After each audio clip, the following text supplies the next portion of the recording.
I was 3 years from full pension when I found two compliance officers going through my desk drawers. One wore latex gloves. The other was photographing my computer screen. My name's Tom Brennan, 53, 14 years with this company, and I knew exactly who'd set this up. 2 rows over, Austin Caldwell sat at his cubicle, pretending not to watch. I walked closer, still holding my coffee from the deli across the street. "Is there a problem?" The taller officer straightened. "Agent Harding, I'd learn later." "Thomas Brennan?" I nodded. "We're conducting a compliance inspection based on an anonymous report." Anonymous, right. Austin Caldwell, Howard Caldwell's son, 8 months with the company. Wharton, MBA. Thought my job should be his. From day one, he treated the office like his kingdom. First time he sat in my client meeting, he interrupted mid-sentence. "Tom, maybe we should try a data-driven approach." I'd been closing that account for 8 years. He'd been here 8 days. He questioned my methods in meetings, dropped his father's name constantly, made it clear he saw people like me as legacy overhead waiting to be cleared out. And me? I was the one thing standing between him and the position he believed was his birthright. I looked back at the officers. "Go ahead, you won't find anything." But my hands trembled slightly. Not from guilt, from knowing exactly how far Austin had been willing to go. The officers kept working in silence, opening folders, checking my desktop. They exchanged glances. That wordless communication that makes everyone nervous. I stayed quiet. Inside, my thoughts raced. This is it. He's finally made his move. Months of whispers, public questioning, fake concern, building to this moment. Austin's eyes kept flicking up, watching, not even trying to hide it. I felt calm, weird but true, because Austin had no idea what he was walking into. The shorter officer, Ortega, pulled open my bottom drawer. He sifted past notebooks and pens. Then his gloved hand froze. He pulled out a leather-bound folder, flipped it open, and frowned. "Mr. Brennan?" "What's this?" I glanced down. My stomach twisted. It wasn't mine. At least it hadn't been yesterday. Inside were printed emails, handwritten notes, screenshots of supposed mistakes. Mistakes that looked suspiciously like the ones Austin had been whispering about. My throat went dry, but I kept breathing steady. "That's not my file." Harding's eyebrows lifted. "It was in your drawer. And yet, it doesn't belong to me." Behind me, Austin's chair squeaked as he shifted, trying to see. The break room chatter, the ringing phones, the keyboard tapping, all of it faded. Just me, the officers, and the folder that could end my career. But then something shifted. Harding kept flipping through pages, his expression darkening. He showed something to Ortega. They whispered quickly, then glanced at me with an unreadable look. "Mr. Brennan," Ortega said finally, "we need to speak with you in private." I nodded, of course, because if they looked close enough, they'd see the truth. And when they did, Austin's plan would collapse. The officers led me to one of the glass-walled conference rooms. My coworkers' eyes followed, whispering behind hands. I could hear the story spreading.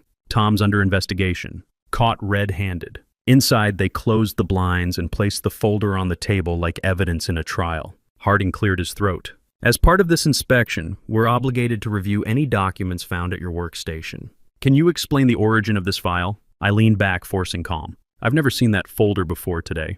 It was found in your desk." "I believe you, but that doesn't make it mine." Ortega flipped it open. "These appear to be records of errors, policy violations, and misconduct. Dated, initialed with supporting documents." He pulled out a page. "An email to a client where you allegedly provided incorrect policy terms." My stomach tightened. I remembered that email. I'd caught the mistake before sending. Rewrote it within 10 minutes. The incorrect version never left my drafts. I looked him straight in the eye. "That's a screenshot of an unsent draft. Not the final email." The two men exchanged a look. For weeks, I'd sensed Austin circling. The remarks about my resistance to innovation. The way he'd hover when I was typing, waiting for me to slip. And now here it was. His big move. A fabricated dossier.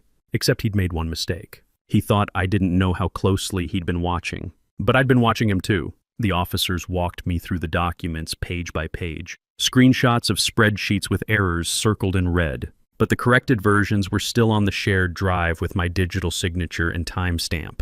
Printouts of emails with typos or wrong dates. But everyone had a follow-up correction, also time-stamped. And handwritten notes, pages of them, describing me as resistant to change, undermining new initiatives, dismissive of junior staff. The handwriting was neat, printed in block letters. "Not mine," I pointed. "Do you have handwriting samples on file?" Harding gave me a measured look. "Why? Because anyone who's worked here knows I use cursive. Catholic school nuns 45 years ago.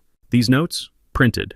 Clean, that's not my writing." He scribbled a note. After nearly an hour, they leaned back. Ortega tapped the folder. Mr. Brennan, do you have any idea who might want to create this documentation about you? I hesitated, just long enough to look reluctant. Then I sighed. I don't want to make accusations without proof. But Austin Caldwell has expressed interest in my position. He also has access to my desk. Everyone does. The drawers don't lock. They didn't respond, but I could tell by their glances that the name wasn't unfamiliar. Back at my cubicle, Austin was waiting. Not looking directly, but I felt his smugness. He was certain he'd won. I sat down, turned on my monitor, acted like nothing happened. Inside, I was thinking 3 steps ahead. Austin had underestimated me. Thought I'd panic, deny, lash out, but I'd been documenting things too. Not fake mistakes, real events, the kind of things people overlook until too late. The officers didn't know it yet, but they were sitting on something much bigger than forged emails. That evening, as I packed up, Austin passed my desk. He stopped, leaned against the partition, whispered so no one else could hear. "Rough day, Tom." I looked up slowly. "Not as rough as yours will be." His smile faltered for half a second. He recovered quickly. "We'll see. People always find out who's really pulling the strings." "Yeah," I said softly. "They do." When I got home, I opened my laptop and reviewed my own records. Over the past year, I'd built an archive, not of mistakes, of conversations, client feedback, performance reviews, notes that painted a very different picture than Austin's version. And tucked among those files was something I hadn't needed until now. Proof of Austin's meddling. 3 weeks earlier, I'd caught him in my inbox. He'd sent a client draft under my name, riddled with errors. But the IT logs had captured his login session. I'd saved the screenshot quietly, just in case. And now, just in case had arrived. I closed my laptop. Tomorrow, the officers would come back with more questions. They always did. And when they asked, I'd be ready. Because Austin thought he was building a case against me. But he'd been writing his own indictment the whole time. The next morning, I arrived early. The office was still quiet. Just the hum of computers and burnt coffee from yesterday. I didn't have long. At 9:12 sharp, the compliance officers returned. They stopped at my cubicle first. "Mr. Brennan, do you have a moment?" Coworkers looked up. Some exchanged glances. Others kept their eyes down. I grabbed my notepad and followed them to the same conference room. This time there was another person inside. Neil Atkins, our regional manager. His jaw was tight, hands folded. He looked like he hadn't slept. Harding began. "Mr. Brennan, thank you for your cooperation yesterday. We've been reviewing the documentation. Some things don't add up. We'd like to clarify a few details." He slid a page across. The email screenshot Austin had planted. "We checked the client records," Ortega said. "As you mentioned, the draft was never sent. The final version was clean. However, this printout came from within the system." "Correct?" "Correct. But it wasn't taken by me." Neil leaned forward. "Do you have proof of that?" I opened my notepad, flipped to where I'd written dates and times, slid it back. IT logs from 3 weeks ago. Someone accessed my account from a workstation that wasn't mine. I flagged it and took screenshots before reporting it to support. The officer studied the page. Neil frowned. "Who?" I didn't answer right away. My pen tapped the table. "You'll see the username in the log." It wasn't mine. I didn't have to say the name. They'd see it soon enough. Back at my desk, the atmosphere had changed. Conversations quieted when I walked past. People avoided eye contact. By noon, I understood why. Lenny Rossi caught me in the hallway. Senior analyst. Worked with me 8 years. "Tom, I need to tell you something." I stiffened. "What?" "Austin's been talking. He's saying you're under investigation for client mishandling. That you've been falsifying records. He says compliance is close to proving it." I closed my eyes briefly. Austin wasn't just relying on the planted folder. He was poisoning the well. Creating doubt before the truth could surface. "Do people believe him?" Lenny hesitated. "Some do, you know how he is. He makes it sound convincing." Of course he did. Austin had inherited his father's charisma. That sharp smile. The ability to twist a story into something believable. By afternoon, the freeze was obvious. Short emails, quiet break room. Austin's poison was working. But I reminded myself, perception isn't reality. The officers weren't fools. They had the logs. They had the handwriting samples. It was only a matter of time. Still, that didn't make the waiting any easier. At 3:45, the compliance officers returned. This time, they didn't ask me to leave my desk. They asked Austin. His face went pale. He smiled tightly and followed them into the conference room. The entire office pretended not to watch, but everyone did. Heads tilted, fingers paused above keyboards. Even Neil stood outside his office, arms crossed, watching. Through the blinds, I caught glimpses. Austin gesturing, talking fast. One officer scribbling notes. The other's gaze locked on him. 30 minutes passed. 40. At 50 minutes, the door opened. Austin walked out, eyes red, jaw clenched. He didn't look at anyone as he marched back to his desk. The officers went straight to Neil's office instead. For the rest of the day, Austin barely moved. He typed furiously, but his hands shook. Every so often, he glanced my way, his expression somewhere between anger and panic. And I realized something important. He still thought he could win, thought this was just a setback, that if he pushed harder, whispered louder, he could still convince everyone I was the villain. But the more he tried, the clearer the contrast became. His noise versus my silence. His rumors versus my record. His chaos versus my calm. As I packed my bag that evening, Neil stopped by. He lowered his voice. "Tom, keep doing your job. Don't engage, understood?" I nodded, but inside I knew it wasn't enough to just survive this. Austin had crossed a line. He hadn't just tried to take my job, he'd tried to take my name. My reputation.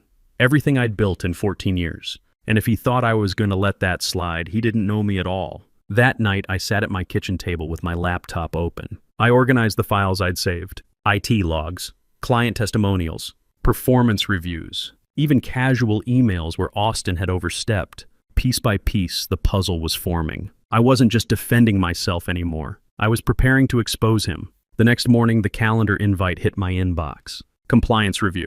Attendance required. Location, conference room B. Attendees, Agents Harding and Ortega, Patricia Donovan from HR, Neil Atkins. Optional, Austin Caldwell. Optional, right. I printed nothing. Brought only a notepad. Walked in exactly on time. The blinds were half closed.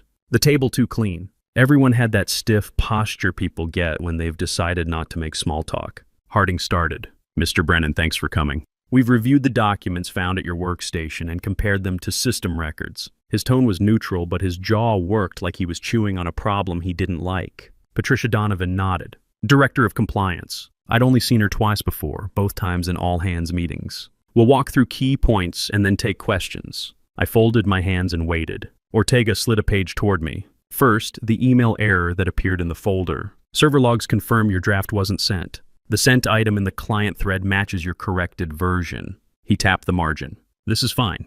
He placed a second page on top. "Second access logs. At 5:46 p.m. 3 weeks ago, your account was opened from workstation 4C while you were badged out of the building at 5:28.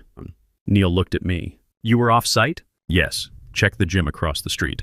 I go every Monday and Thursday, same time." Harding slid over a printed table. "Security confirmed the badge. We also pulled camera stills from 5:44 to 5:49 p.m. He turned the page so I could see. The grainy frame showed my row of cubicles. A figure in a navy blazer, head down, hands in my drawer. Even in low resolution, the profile was unmistakable. Austin's eyes flicked to the photo and away. "You can't tell who that is." The officer didn't argue.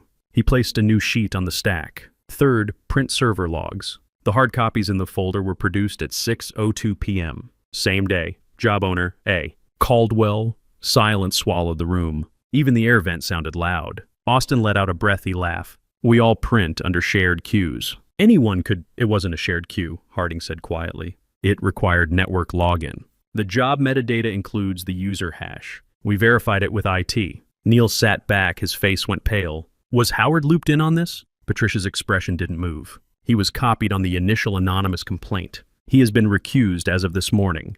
That should have happened at the outset." She didn't look at Austin when she said it. She didn't need to. First time in days I could breathe.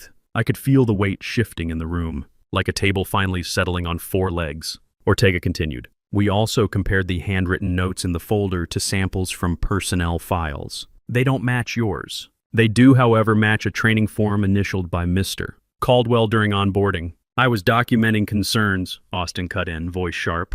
"Whistleblowing is encouraged here, right? Or do we punish people for caring about standards?" Patricia folded her hands. "Whistleblowing is protected. Fabrication is not." Austin's jaw twitched. "I didn't fabricate anything." "He's sloppy. Everyone knows it." Neil looked at me, then back at Austin. "We don't know that." I opened my notepad and slid a single color printout toward the officers. "There's one more thing." My voice was calm, steady. 3 weeks ago, there was a client draft sent under my name with multiple errors. I caught it and resubmitted. IT traced the origination to workstation 5B during my lunch hour. I reported it to support but asked them not to escalate unless it became a pattern. Harding scanned the printout, then pulled a second copy from his folder, like he'd already been there. "We have this, thank you." Austin gripped the table edge. "You can't prove intent. People ask to help all the time. I was helping. Tom leaves things half done. Intent is precisely what we're establishing," Patricia said. "We're also establishing process failures, including the lack of early recusal for your father." Austin's head snapped toward her. "He did nothing wrong." Patricia didn't blink. "That's why it's called a recusal, to protect all parties." Harding pushed the planted folder away like it might spill. "Mr. Brennan, do you have anything else you want to add?" I thought about all of it.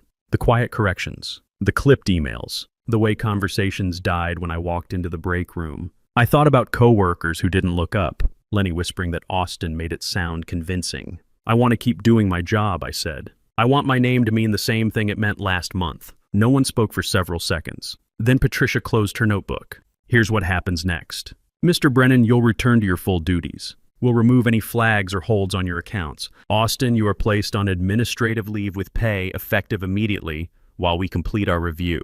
You are not to access company systems or premises without HR approval." Austin's mouth fell open. "You're suspending me based on a printer log? Based on a fuzzy photo?" "We're suspending you based on a pattern," Patricia said. "The documents, the access logs, the timing, and the conflict of interest concerns. We need to do this properly." Austin turned to Neil. "Desperate, say something." Neil looked older. "Tired.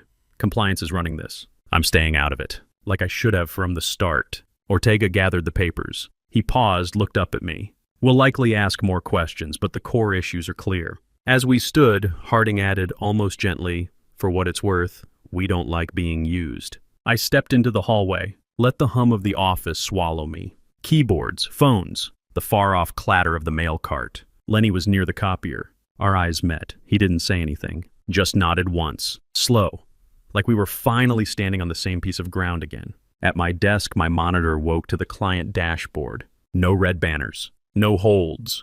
The ordinary grid of names and renewal dates looked almost beautiful. A minute later, security appeared at Austin's cubicle with Patricia. They spoke quietly. Austin handed over his badge and laptop. Movements jerky, like he couldn't quite believe the physics of what was happening. He didn't look at me. He walked out without drama, just a tight line where his mouth should be. The office didn't cheer. No one clapped. That isn't how real life works. People stared at their screens and typed and pretended not to notice what they were noticing. I took a breath and opened the next client file. This wasn't over. Administrative leave wasn't a verdict. Policies take time. Processes have to be followed. But for the first time in weeks, the table felt steady under my hands. And then my phone buzzed. Internal extension. "Tom," the voice was firm. "Patricia Donovan. I'd like to meet with you privately this afternoon. There's something you should see. It concerns Howard Caldwell." I stared at the receiver, the cursor blinking on my screen. Of course there was more. "Send the invite," I said. "I'll be there."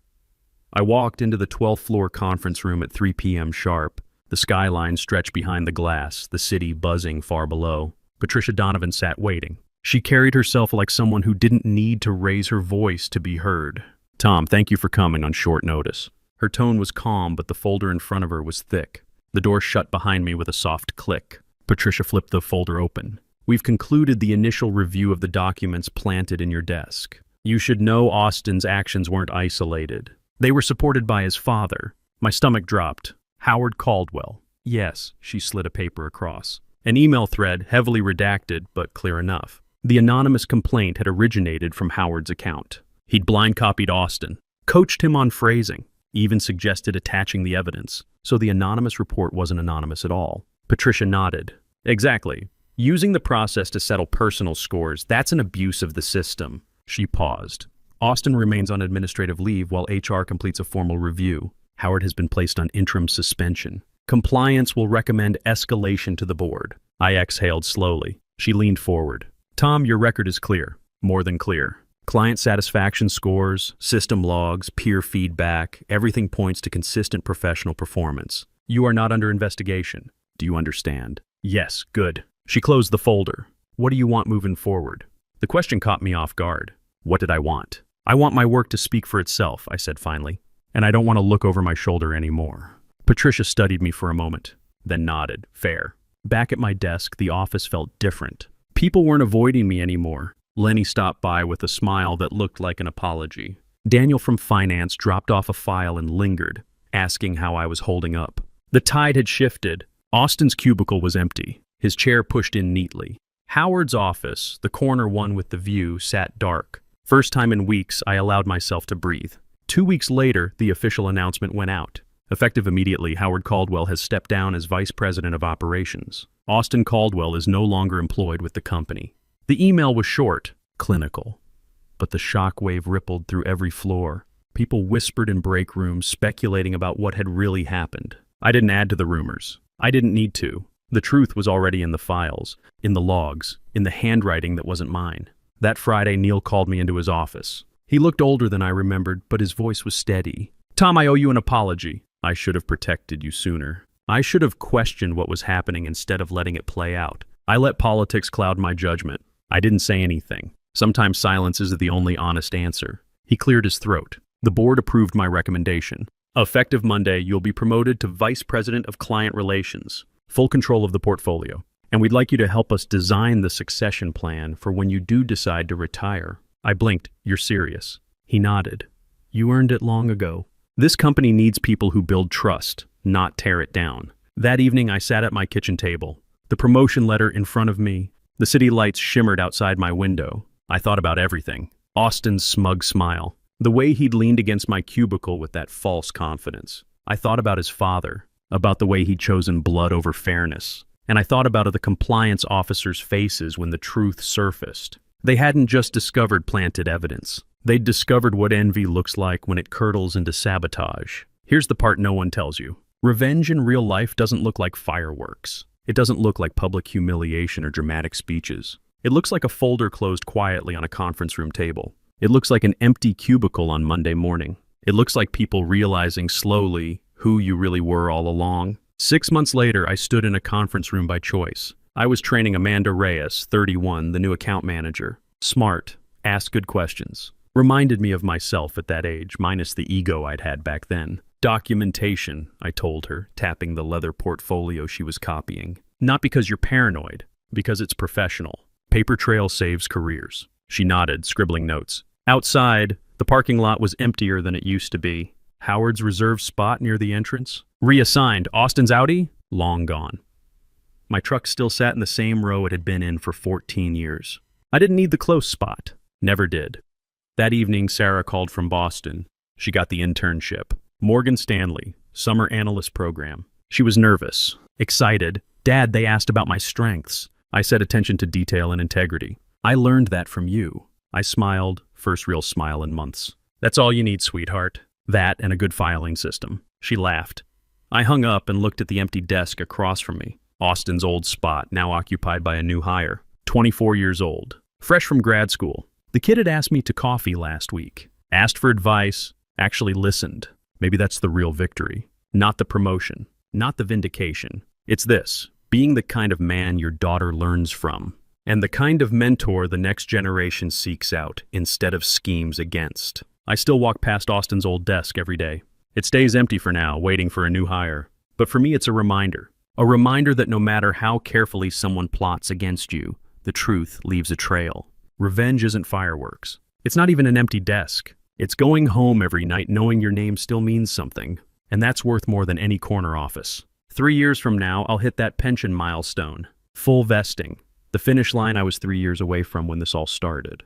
But now I'm not just running out the clock. I'm building something. Training the next generation. Making sure that when I do retire, I leave behind people who understand that competence matters more than connections. That documentation beats desperation. That the long game always wins. Austin thought he could shortcut his way to the top. His father thought he could engineer a dynasty through sabotage. They both learned the same lesson. You can't fake 14 years of work. You can't forge relationships built on trust. And you can't plant evidence against someone who's been documenting the truth all along. Some nights, I wonder where they ended up. Austin working somewhere else, probably still dropping his father's name. Howard explaining to old colleagues why he took early retirement. But mostly I don't think about them at all. Because here's what I learned. The best revenge isn't what you do to them. It's what you build after they're gone. A career that doesn't need defending. A reputation that speaks for itself. A daughter who knows her father fought with integrity, not schemes. And when I finally do retire 3 years from now, I'll walk out of this building with my head high. Not because I won, but because I never had to become what they were to survive what they did. That's the real victory.